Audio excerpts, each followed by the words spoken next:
Am I live? All right. Boom. Hello, everybody. Grady Polson here, the America Agency. Happy you're on here with us. If you're joining us live right now, welcome. Say hi in the chat below if you could. Drop your name. Well, you don't need to drop your name. I can see your name. But you can drop where you're coming from. I'd love to say hi to some of you. Angela Coswell, hello.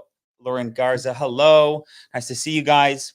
Also, as I always like to talk about partying, reflecting back to my younger years of life, is a party is always fun with more people. So the americaagency.com/live, simple crowd link. You can share with any of your group chats, group me's, WhatsApp, Telegram, Slacks, etc.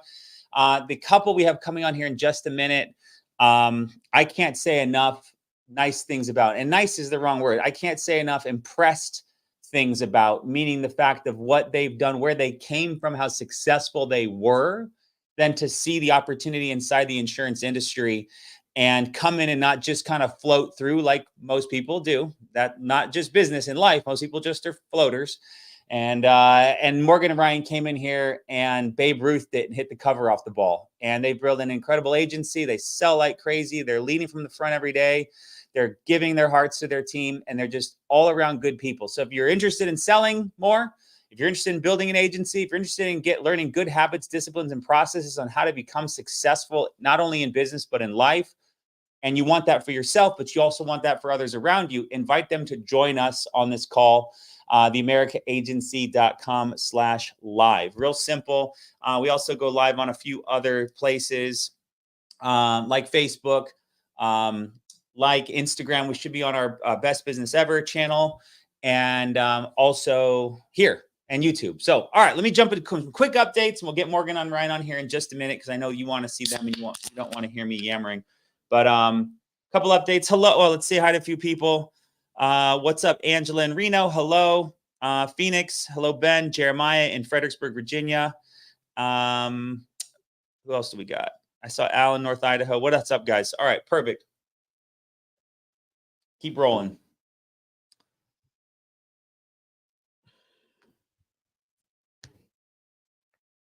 Okay, we're learning. One thing, this is a new software we've gotten. Boom, look at China. There we go. Perfect.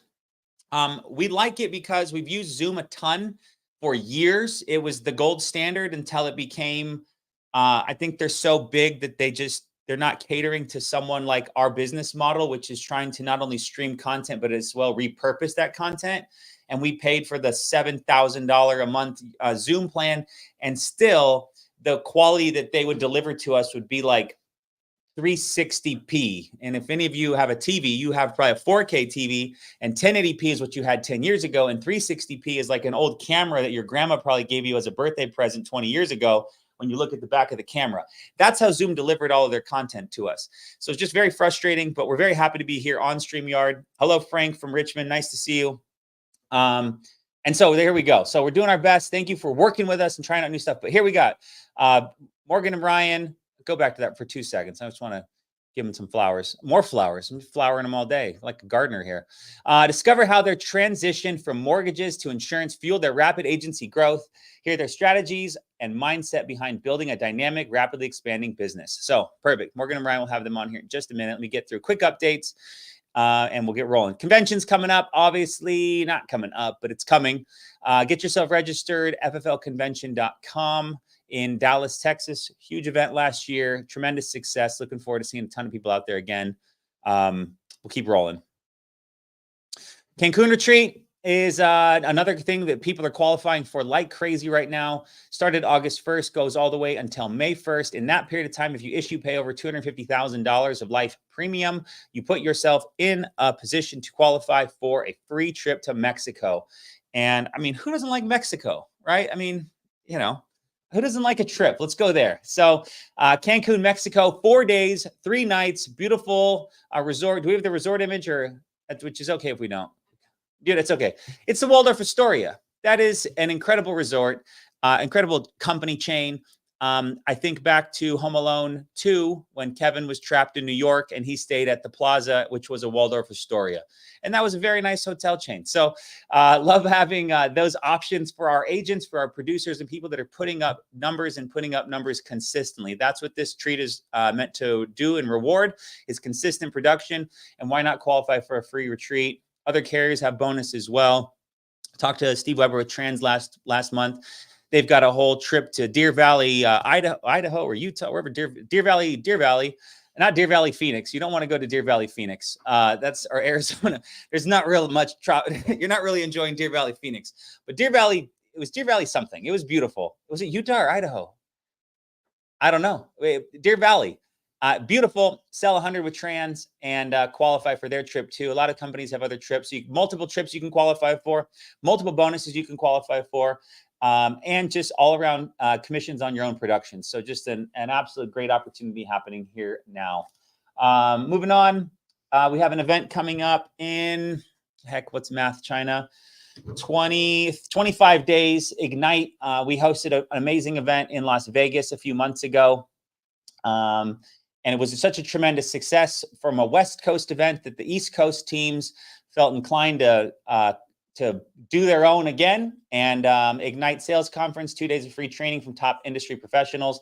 It is October 21st through 22nd at igniteevent.com. You can go there and learn more about it. It's free, 2 days of free training, and top producers, a lot of people in our company. We've got a few agents we're going to shout out from our team real quick. Desiree Blast, love her. She's going to be there speaking live, talking about her different social media tactics, what she's doing to build her agency. Digna De Leon Morris, running a huge IUL production shop. She'll be teaching there as well. Dom Scalise, who had him on recently, did a great job talking about what he's doing to build his business from valet to 30K a month producer. Jacob Gardner, Hall of Fame producer, multiple times in a row. He'll be out there in Florida. Jay Maska building a huge, rapidly growing agency. I think he just moved to Montana. I haven't talked to him recently, but he's an animal all over the place. Young guy. I think his business is doing north of $1 million a month right now, encroaching on $2 million a month, and just working like crazy. He's got very good processes in which he puts into his agents what he does from A, B, C, first 6 hours, 48 hours, 7 days, how he gets his agents up, running and rolling. So if you want to learn more from Jay, head out to Florida. And Caitlin Blackburn, our Rookie of the Year, multi-year Hall of Fame producer and $1 million a month agency manager, absolute rock star, and newly engaged to Jacob a few slides back. And Nicole Pacharka will be out there, Arizona native, 30K producer, teaching what she does to sell insurance at a significant high level. So, boom, some updates. Thank you for joining us. Again, the agency, AmericaAgency.com. I got to look. I have it over there so I can remember what the website is. .com/live. And feel free to share that out with anybody who is you'd like to join us and learn more from Morgan and Ryan. If not, we'll have this out on YouTube here in the next couple days. So without further ado, let us bring on Morgan and Ryan. Boom. Look at that. Hey, guys.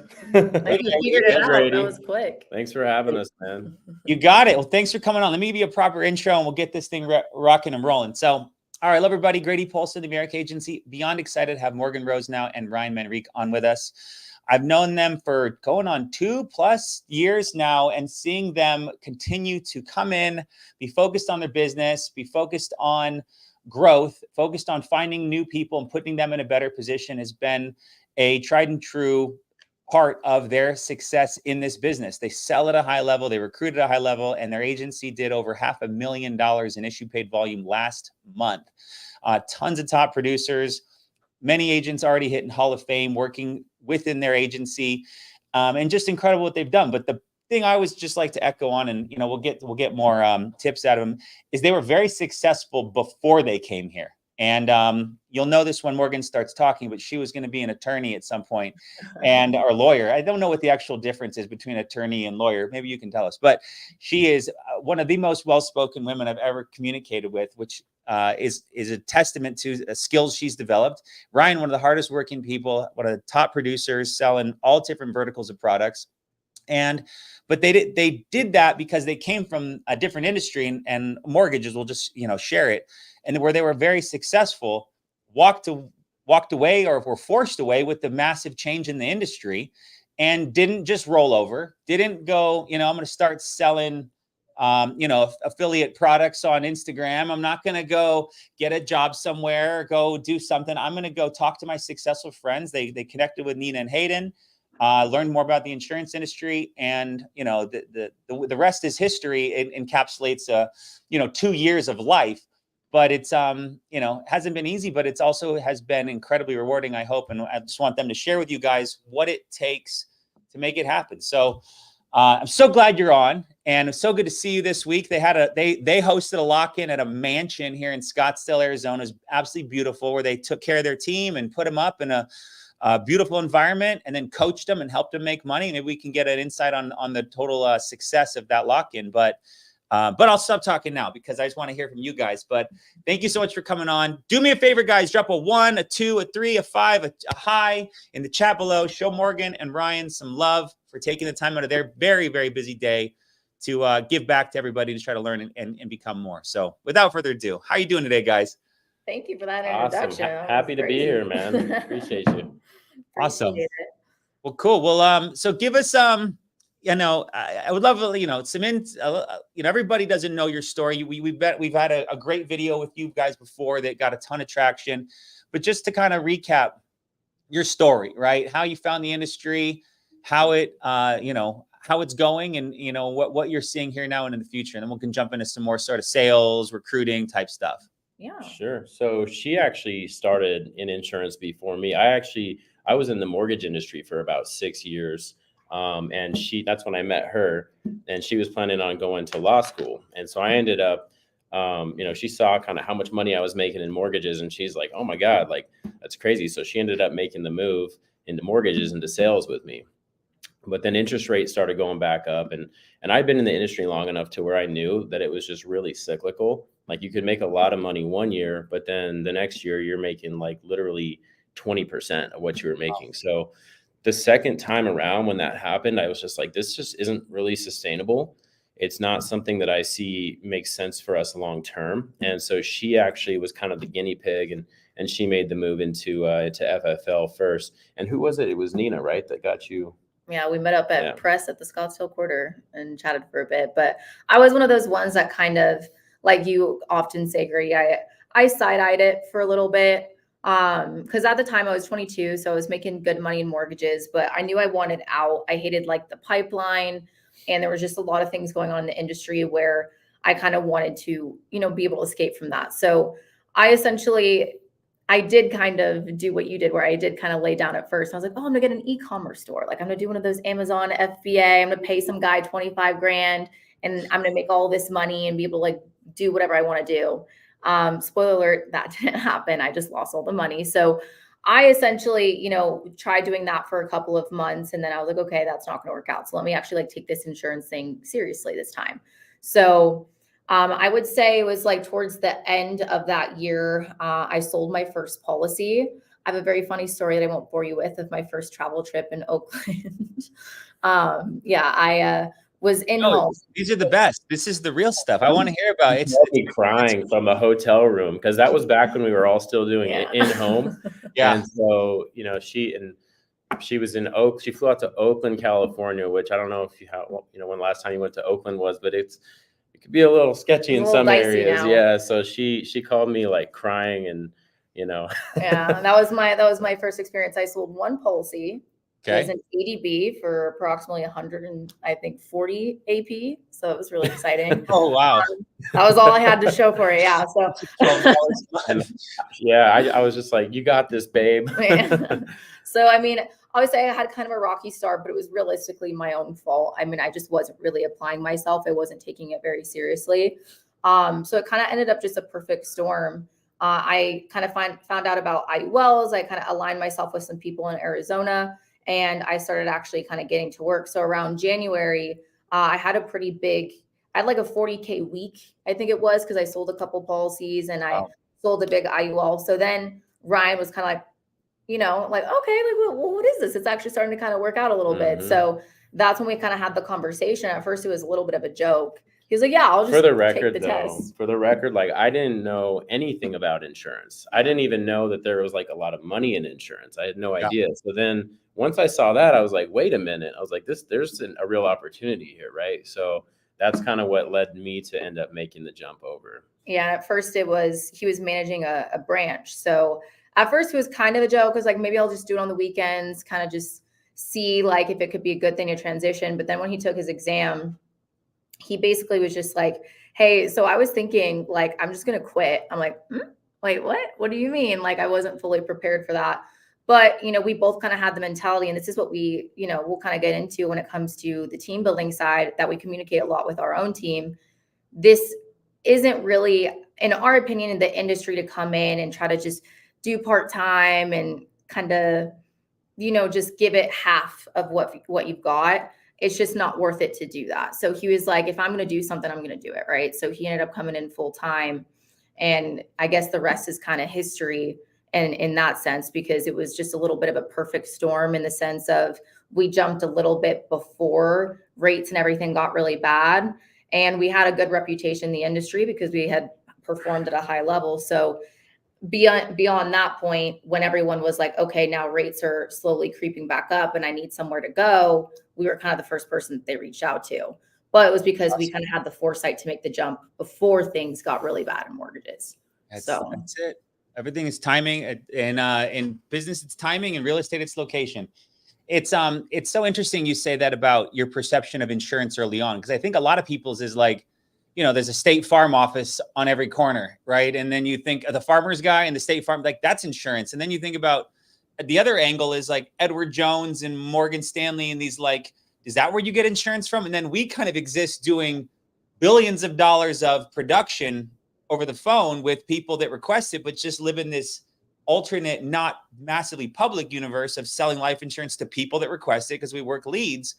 But it's just like I didn't know there was that much money in it, and agreed. I didn't either. It blew my hair off, and then I had to get Rogaine and grow it back. But but that's what's fascinating about this world that we live in is like people come in and they see the numbers. They see the numbers you put up and your agency and your agents, and they go, "What are you guys selling?" Like it makes no sense to the normal mind. But then when you break it down, you go, we work leads, we work volume, we work 12-hour days, we work 5, 6, 7 days a week. We're putting in so much more time than the average person who works 40 hours a week, clock in, clock out, two 15-minute smoke breaks and a 30, 45-minute lunch break. And that's their perception of the way money is earned. And so it's just we're compounding 3 weeks into one, which getting significant, and then that exponentially grows. So I love that. Will you do us a favor though, for those that don't understand mortgages, the mortgage world versus this insurance world? Like, we're our insurance world, get leads, we work them. Like you at your young age, Morgan, you said that you just didn't like it, from the pipeline to what you were going through to the changes. Like, it seems like there's a lot of stress. And like, as a consumer, I'm like, I call up a guy, he tells me what the rate is, I buy the house, right? I don't buy it. I maybe call one other person, say, can you beat this rate? He goes 5.5. He goes 5.35. And I'm like, okay, 5.35 is 0.15 less than this. You know what I mean? And like, from a consumer, we don't understand kind of that stress. So like, I always like to break down opportunities and people that were successful in another one, making good money. Although rates were going up, there's still people buying houses. But what was so much more alluring and better in the insurance world that was like, I'm not, the money's great, but I'm just done with this industry, just because there's probably a bunch of other mortgage people out there that are maybe thinking about working with or looking at other opportunities, right? Yeah, absolutely. I think when it comes to like the main difference between the two, and he might have a similar or differing opinion, and this is kind of how I break it down when I talk to anybody, not only within the mortgage arena, but even things like solar or car sales, anything that involves any type of financing, right? That's going to be one very contingent on financing rates, right? So consumer behavior is going to be completely dictated by where the rates are at. So no matter how good I am at what I do, that's going to, determine like whether there's any actual value, right? So for me personally, like seeing that, I'm like, okay, no matter how good of a salesperson I am versus something like an insurance policy where all I have to do is find the situation and something that I have is going to make sense for what they have. You're going to talk to a lot of people where nothing's going to make sense and you're still commission based, right? So that's the one thing where it's like that cyclical nature. It's you see people that get promoted when the market's good to management. And then next thing you know, the next year they're back down to LO or fired altogether. So in my mind, I'm like, when I'm looking at building out a career, it doesn't feel like much of one because there's way too much that's outside of my own control to be able to consistently make money. Can I add to that too? Yeah. So like not just the rates too, right? But in mortgages, and I think it works like it's kind of similar in like solar, right? It's a very long sales cycle. And there's a lot that goes on behind the scenes. Like there, you have an appraiser, you have a notary, you have, a closer, you have all these different like moving parts. And so you sell the loan at the beginning, it goes into like processing, right? And then you have to get all these documents and then all these other things have to take place that require other people that are out of your control. And if one of those people doesn't do their job right, your entire deal falls through. And that could be a lot of money, right? So, and that just happened like over and over and over. And finally, I'm like, when I learned about insurance and how this works, I'm like, this is so much more simple. Like it's you and a customer on the phone, you submit it to underwriting, it gets approved or declined, right? And then you go from there. So there's way less moving parts. And there's also much less like cyclical nature in this business. I mean, it's not really cyclical at all. I mean, maybe, some times of the year a little bit, but it's so much better in my opinion. Yeah. Simplicity of the sale is going to determine a lot of how much you can make because there got a point where you had a pipeline of like 120 people. And for like 6-7 hours a day, he's just like voicemail, answering emails, repricing, appraisal comes in, have to change it. Like there comes a point where you really can't stay front end anymore. Like you're just managing the pipeline. So for me, I wanted to reduce the time spent on that type of thing and just stay selling. So you said such a good line, Morgan. Consumer behavior is dictated by lending rates. Yeah. Versus in our industry is at what point do people stop loving their family? Like that's our when if everyone keeps loving their family, we've got a marketplace. But if the rates go up for the past 3 years, right? I mean, what was the stat that came out just this past week? It's the first time rates were lowered since 2020. Yep. And you guys probably still have, fever dreams dealing with past rate increases or the government meeting on how that's going to affect your business. And then having all those other people getting in the pipeline. Now we deal with underwriters and we deal with sometimes corporate, but the thing about the underwriter at like NLG for sake is they're trying to protect the company, but they also want the business, right? So it's not as though they're going to go, standard to, table Z. They might go standard or to substandard. Go, listen, just based on math, we can't take this person who's got 2 diabetic meds at standard rate. And you go, okay, well then there's always still kind of a solution based, maybe checking with a carrier who's got more lenient underwriting guidelines. But that's just so insightful to know because we make a sale today, we could be paid tomorrow, right? What is the average pay cycle in mortgages? It's probably as long as a 30-day close, right? But do you have to wait even longer sometimes? 90, sometimes it can be 90 days. Yeah. Oh, God. Yeah. And like I've literally lost thousands of dollars just because a notary, like it had to be signed that day. Everything's on a time constraint with the mortgage. So it had to be signed that day to get it done. And the notary just didn't show up. Like some notary that, you know what I mean? So things like that are just incredibly frustrating. Gotcha. Wow. Well, thank you for the breakdown. Everybody drop a TY down below because now you've got some ammo to go recruit some mortgage brokers or some people in real estate are tired of that volatility and are looking forward to something a little more stable. You guys have both sold at a high level. We don't need to go through a full script, but what are some initial maybe sales thoughts or sales tips or setup or some Ryan Morganisms that you kind of always make sure that when you're coaching a new agent there, if you see them struggling, you go kind of let's tweak this. It's kind of the first, second, third places you start from a selling standpoint, kind of get some little bit some sales insight here. Yes. Yeah, there's a lot. There's so usually usually when I see people struggling though, we have tools in place that are there to help people make sales, right? There's sales scripts, we have objections and rebuttal sheets, things like that. And when I see people struggling, it's just because they're not using them properly. right? Like I'll literally train somebody on here's the objections, here's the rebuttals, right? And then I just don't hear them using them, right? So the best advice I can give somebody starting out, like you don't have to know everything. You can literally just, and the nice thing is we're on the phones. These people can't see you. So you can cheat, you can have your script right in front of you. You can have your objections and rebuttals right in front of you. You should have it printed out, sitting literally in front of your face. And that way, as soon as a client objects, boom, you've got it right there and you can fire it off. You want to practice those every single day until you're just super, super sharp. And then at that point, you take that and you just apply it to your fresh leads every single week. You do the work and you're going to make sales. Like you're going to find people in there who want to buy insurance and who see the value. Yeah, absolutely. And I think another thing too is there's always a way to like get to the right answer with the wrong work, right? Like when we were all in math class and your teacher is like, why are you working this wrong? I got the right answer, but it's because your work was all over the place, right? So it was a happy accident. Same thing when it comes to sales, right? There might be some things that you say, one or two times that might work for you in that moment, but aren't really ever going to work for you again. Or you might be not realizing that you're not maybe delivering things in certain way, or you just might not know where you're going wrong. And that's what I see oftentimes with people, for example, not even just in making their first sale, but they've made a couple of sales, but am I really putting the kind of profit up that I want to? Right. And it becomes difficult for them to identify exactly where their issues are. One, because they're not leveraging their leaders, but also two, they don't know what their problem is because they're not tracking their KPIs.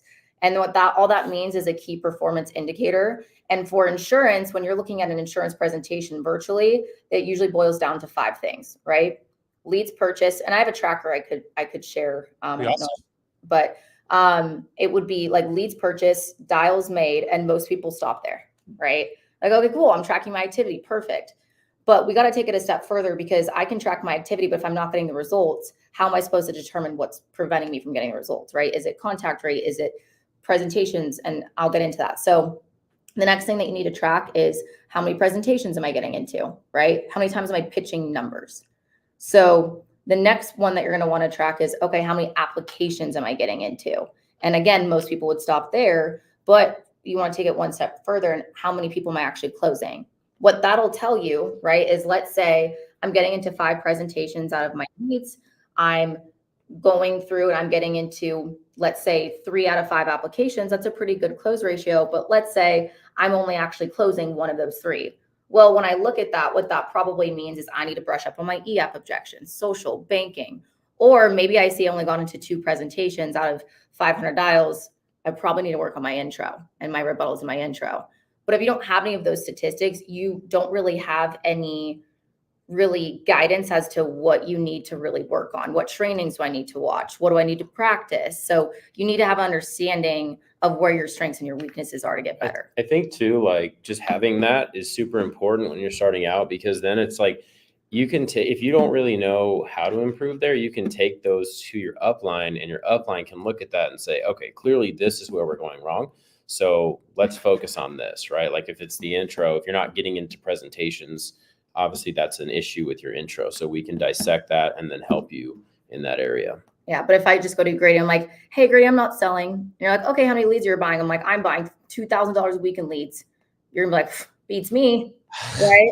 Yeah. Like, so that's where, you have to give yourself the opportunity to like understand what your issues are so that you can correct them. So I would say track your metrics, because if you go to any talented salesperson, goes TG or whoever, and you give them those 5 metrics, they'd be like, dude, you got to work on your intro. Like, what do you mean? And then you can go through that with them, right? Because a lot of people are trying to increase their close ratio when it's not going to help them as much as just if I can talk to twice as many people. So I would say that's my biggest advice for people. So good. Such a good, such a real breakdown instead of you're not buying enough leads or just dial more, right? I mean, inside with the objections on the screen, script, all that stuff, but actually have that leads purchased, dials made, presentations made, applications started, and closings, and then figure out where your holes are, right? And that's really such a powerful way to like be able to actually analyze your business and treat this like a business. Old classic business opportunity adages are, Treat it like a hobby, it'll pay you like a hobby. Treat it like a business, it'll pay you like a business, right? As Jim Rohn would say, there are no new antiques. There are no new secrets to business. They're all just old ones that people just maybe use a thesaurus and say it differently. I love it. So we've got new agents. Say we got a handful of new agents. What are you starting them with, from a lead mix to a product goal? Are you changing? Are you pretty confident in the way you start new agents? What are you thinking from a product lead mix? So to be like totally honest, so we put people on the ILC leads to start them out. It's funny because I never used to believe people in this, and now I'm like, it's the best thing though, because they're gonna get beat up on those, like they're age leads. So a lot of those people have already bought insurance, or maybe it's just been long enough to where they're like, they don't remember filling it out. Like, you're gonna run into a lot more objections.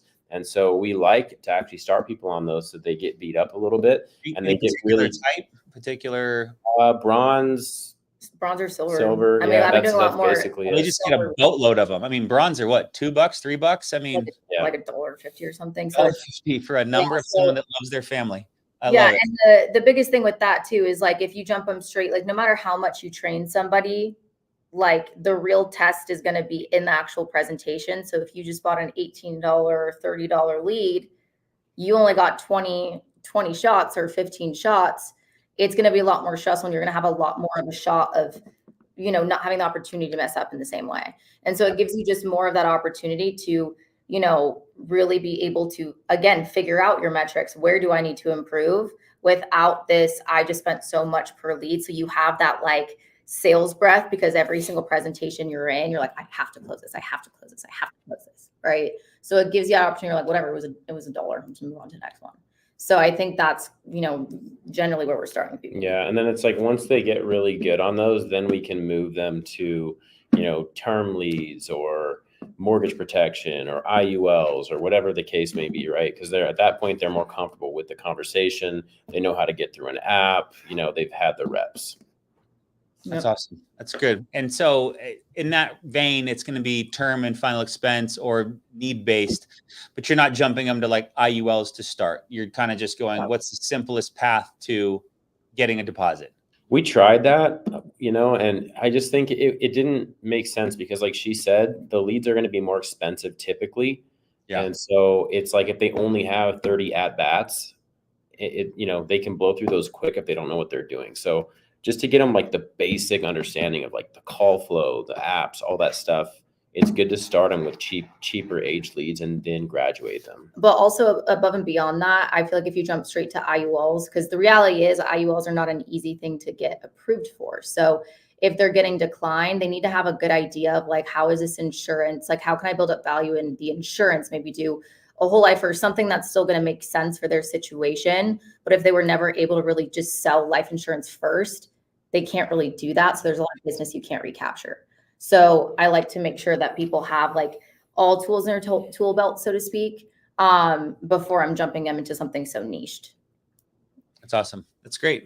And so is there so they put down $1,000, they get 700 leads at $1.50, or they put down $500 and they get 300 leads. Like, how are you training them to get started? Is it, I know you guys are maybe we'll get to it, or we can do it now. Like, you guys are very disciplined in your schedule, and in new agents, you get on board, like, cause that's a problem, is that, I'll recruit people. I mean, we've all recruited people that are like, we've got a call with someone that makes $500,000 a year teaching you what they do. Oh, I'm too busy. What do you got going on? Oh, I just got stuff around the house I got going on. I already had plans to do stuff around the house today, so I can't get on. Like, I want to just beat them, or just delete and block their number forever. Like, both would be. I don't think my wife would want me to get in trouble, but like, it's like, I want to just shake them and be like, this is your problem. This is why you're broke at 45, because you make bad decisions. And here's someone trying to help you and give you the cheat codes, but you have to do laundry. And I don't understand why that takes precedent over like what you've taken hours of my time, of my staff's time, getting licensed, getting contracted, but laundry takes precedence from learning from this. So that came from the heart. A lot of, dude, if you do their laundry in the middle of on Thursday calls. Yeah. My question though is, what do you do to like, how are you setting, blinders like a horse, like how are you setting the table or responsibilities for because you guys are high performing professionals, and I don't get, I don't like, I've made, and a lot of that was in light, but what do you do to set the standards for your new agents as they join your agency? Because everybody doesn't get to play, right? There's only 5 on the starting lineup in basketball and 11 in football, and there's 53 sitting on the side. And I'm only going to focus on those 11. And if I'm playing basketball, I'm only focused on those 5, right? I ain't got time for you. So how do they earn a starting spot in your business? So basically, I think the most important thing is it all starts with when you're recruiting. You have to set these expectations for people, and like, our minimum expectations are you're working like at least 8 to 5 Monday through Friday. But I'm like, listen, if you want to come here, like your paycheck here is going to reflect the amount of effort that you put in. So if you're only working those hours, your paycheck's not going to be amazing, right? Like if you want your paycheck to look like mine, then you're going to have to work like I do. So like we work 12 hours a day every day, except for, we don't work Sundays, but we still work Saturday too. Right. And I think like when people go through the training, we have like a week-long boot camp that they go through where they just learn like scripts, rebuttals, all those things. And then when they come out of that, they're sitting right next to me and I'm working, I'm selling all day on the phones right next to them. And then if they need help, Morgan can jump in, I can jump in and help them in a call. But that way they can see like what they need to be doing and they can emulate that. And if they come in here and they want to work hard, they're going to, right? If they come in here and they don't want to work hard, they're not going to get paid. And, then we try to coach and help them. But to be honest, like if it goes long enough, then we just kind of have a conversation like, hey, maybe this really isn't for you. Yeah, I think, and I've heard this quote a couple of times, and it goes for pretty much everybody, but it's, we need to be reminded more than we need to be taught. And that's where it's kind of one of those things where you're going to have a lot of people that when you explain, right, like even the lock-in we just had, everyone's super hyped, they're super inspired, like I'm so grateful, I'm so happy, right? But when it comes down to that grunt work, when you get there to where it's just day in, day out, are you going to show up or are you not? And I think that the biggest thing that I had to kind of develop, I started out in this business and I was really, really nice. I was really understanding. And at the end of the day, I only hurt them and myself because I let them go broke. Yeah. Right. Like I'm not being a good friend, leader, upline, mentor, whatever you want to call it, by allowing behaviors and seeing behaviors that I know are going to result in nothing except financial stress on them because they're not going to perform at the level that they need to make money. Yeah. So I would rather, and I always say this to my team every single time, I'm like, I'd rather you be mad at me because I'm on your ass. Sorry for French, on your but on your ass about, yeah, about, sorry, about being on Zoom or unmuting or, showing up, then you being upset and we're friends, but you can't pay your bills. Like which one, because I've had both. I've had people I didn't serve properly at first where I was just too nice, too understanding because I didn't want the conflict of, kind of being on people. But I think it's more of mentorship and leadership to care enough to be honest with you and to be on you, because at the end of the day, even if you're irritated with me for it, but you roll up to the office and you sell a policy that day, I know you're better off because I was hard on you. So that's where I think when you like get into that mindset of building a team, I almost don't get excited about anybody anymore because I'm like, I'm going to let someone prove like what they're able to do, because some random people that I have no connection come in and surprise me. And they're like, dang, this person like wants to work. They want to win, and let them prove that they want to win instead of coming in, having these high expectations and then just letting them stay for too long, knowing that it's not going to be what they want because they're not having the right mentality. And like the way we think about it too, is it's like, if somebody comes in and they fail and it's because like we didn't mentor them properly, and then they go broke, like we take that very seriously. That's on us, so that's why it's like, we would rather, kind of fight with you a little bit to get you to develop the right habits.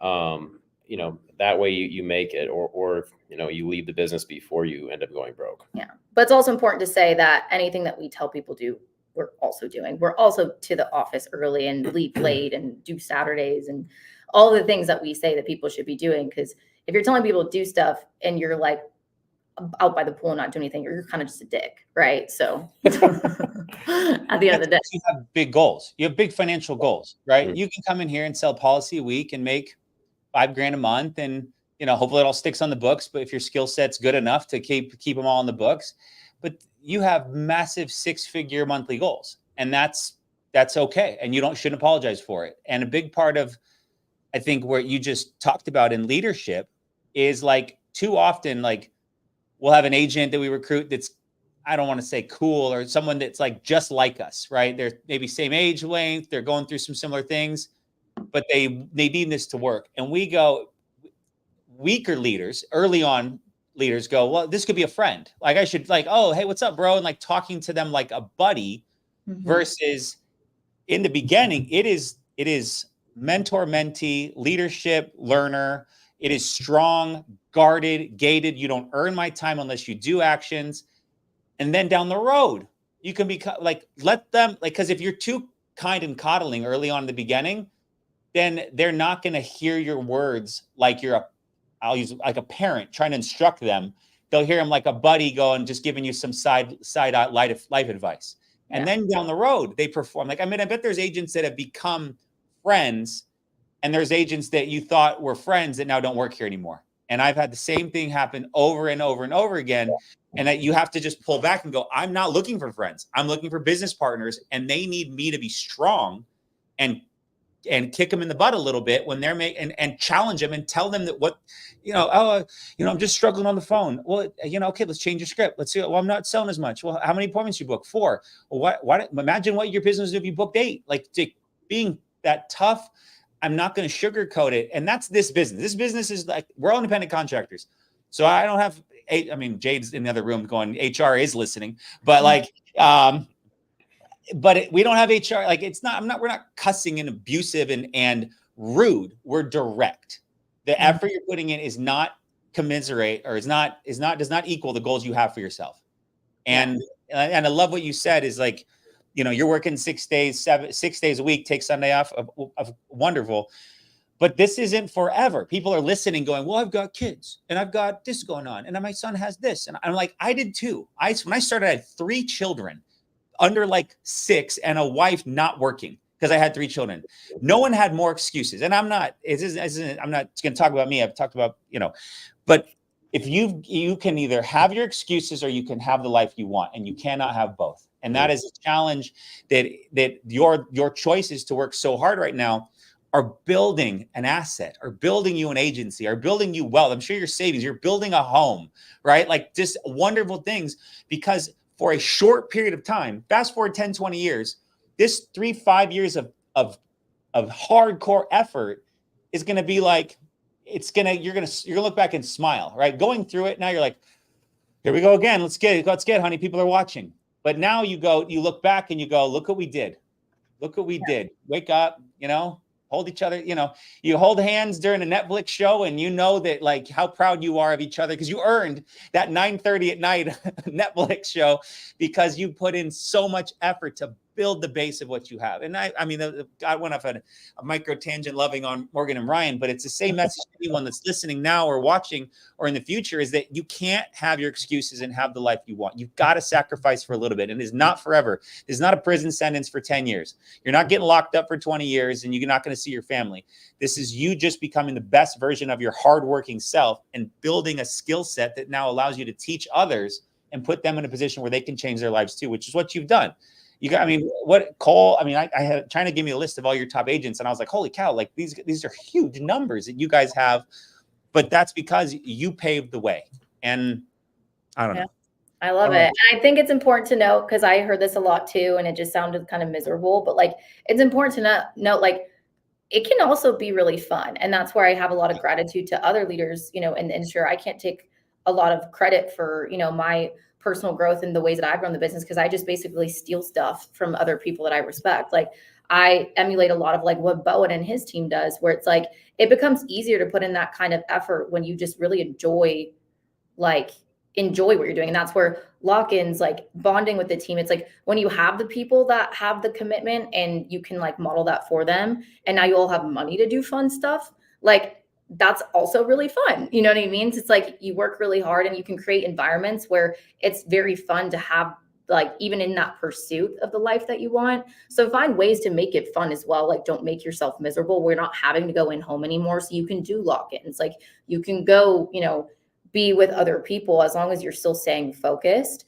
But like, you can find ways to really enjoy it as well. Like, I've created relationships where if life insurance wasn't a thing tomorrow, like, I'd still have friends for life.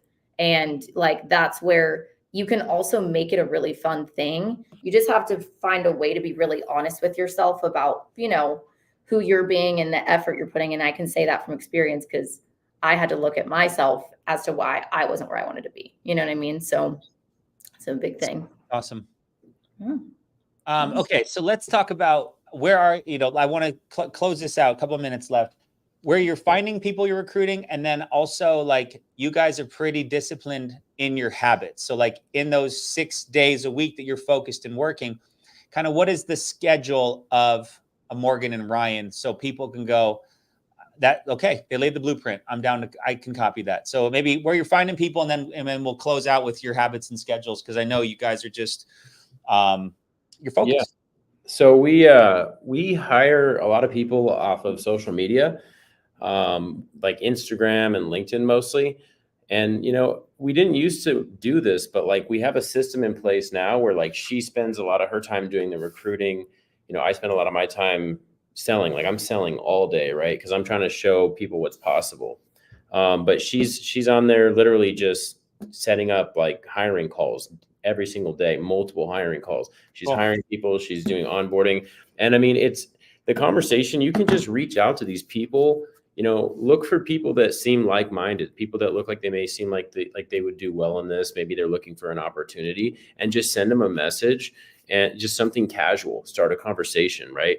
And even if you don't recruit them today, just, a lot of times they'll follow you back, right? And you can just post and drip on them little by little, and you'll start to attract more and more people, right? And then all it takes is like you get a few of those people to come on, and some of them do really well, and then they start to bring people from within their sales network or their background. Any particular top 3 type of people, networks of people, personal trainers, solar sales, pest sales, mortgage brokers, literally all of those. That's pretty much what we look for, is like door to door, pest control, solar, mortgage people, anybody that.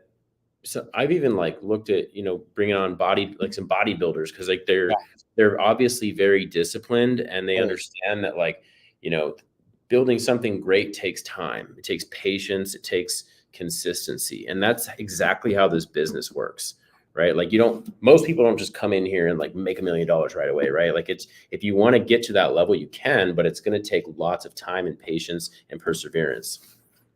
Amen. Yeah, we value discipline over sales experience. It's true. It's so true, because you get the 7th no on your first batch of leads, and you go, it's difficult to push through to number 8, who's been waiting for you the whole time. So tell us about your schedule now, though. I know you guys are very regimented in what you do. You've got your team around it, and that's something that I always try to go, a lot of people are just sloppy, right? Their kids wake them up and they, have a cup of, a milkshake from Starbucks on the way to the office, and, eat McDonald's for lunch and come home and, microwave some garbage. And that's just a lot of people's processes, because that's all that that's what their parents did. It's what their friends do. And I'm not nagging on diet and food per se, but I'm saying though, the lack of a disciplined schedule, which then, what Jocko always says, discipline equals freedom, right? Because then you with freedom is that I don't have to think about this thing anymore.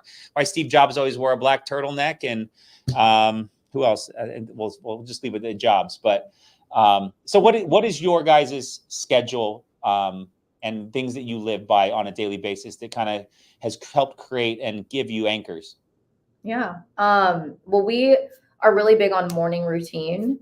And I think this was particularly important for me because, I mean, he's just like literally they should study him like he's a robot. Like he has no emotion. So when he has things Wow. no, in the context, I have emotion, all right. okay. So in the context of bit. business, right? Like he just doesn't really get fazed by things in the way that I do. And a lot of, for me, I felt like that was a really big weakness coming into business. Obviously I was a young woman. I was dealing with things that I didn't know how to deal with. So I was very emotional about it. And that's not very good for a business, right? So I had to find ways to kind of ground myself moving into every day, because every day is going to bring a challenge.